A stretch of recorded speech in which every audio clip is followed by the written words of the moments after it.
genome browsers, and the example is UCSC. The genomes are so large that useful information is hard to find from the sequence of the genomes. Researchers at UCSC decided to make a computational microscope to help the scientists to search for the genomes and the data that have been generated by sequencing of the genomes. Researchers can use UCSC genome browser to find information in the human genome and the other genomes that have been sequenced. So all the data about all those genomes that have been sequenced can be found at the genome browser UCSC. This is the link for the genome browser UCSC.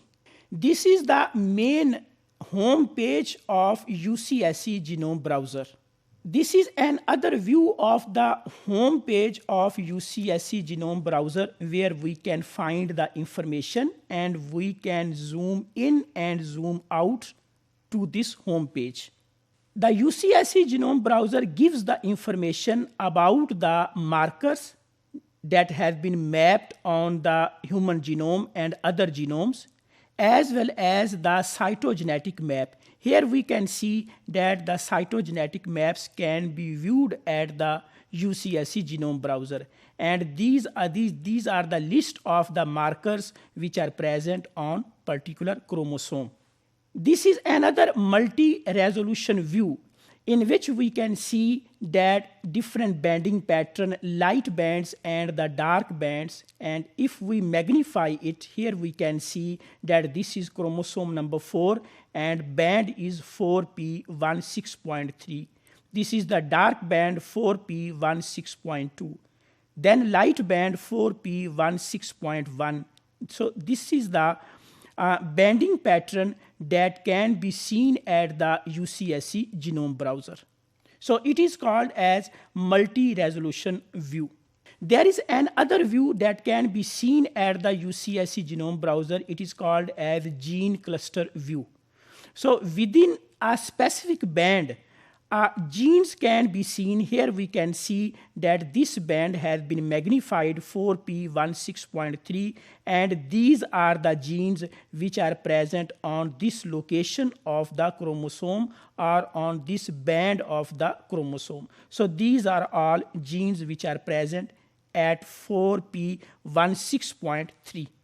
If we want to see a single gene, say this is a single gene view, here we can see this gene, we want to see this gene. So this gene has been magnified here and this is the magnified view of this gene which is present at the 4p16.3. So single gene can also be viewed with the help of genome browsers.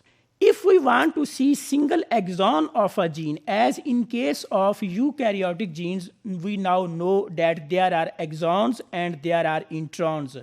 And if we want to see just a single exon, so that single exon can be viewed with the help of UCSC genome browser. Here this is the single exon.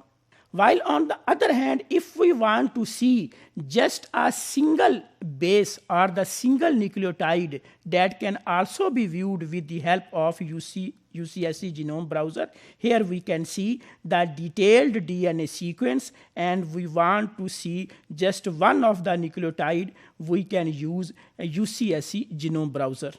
So if we conclude that what are the genome browsers?